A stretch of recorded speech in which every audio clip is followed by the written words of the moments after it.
What are you gonna do if you found someone's credit card? Well, there are two things you should do and two things you should not.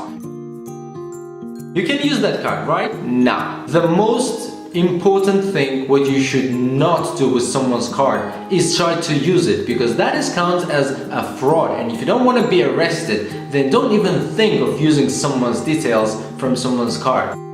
Well, logically you may think that we can return the card to the owner. It's so easy to find someone's on internet. Well, practice says that's a terrible idea, because a lot of times the owners, they blame the person who found their card that they have stolen this card or they have used some amount of card, and the people are not able to explain or to prove anything against, and that makes them get in trouble. Well, don't try to return the card.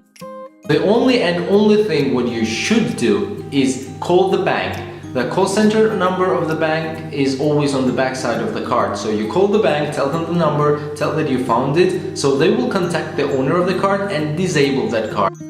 And number two, try to cut the card into pieces so other people will not be able to use that. Well, technically, credit card is the property of the bank, and actually the bank is responsible for destroying the card. Well, in real life, it also never works as it should be, because, well, no one takes the card to the bank, so they will do this procedure and no one will ask you where are you and why did you destroy the property of the bank, even if it's not yours. They just disable it and that's it. So if you found someone's card, do not use it. Do not try to find the person. Just call the bank, tell them that you found someone's card and destroy that card. That's it.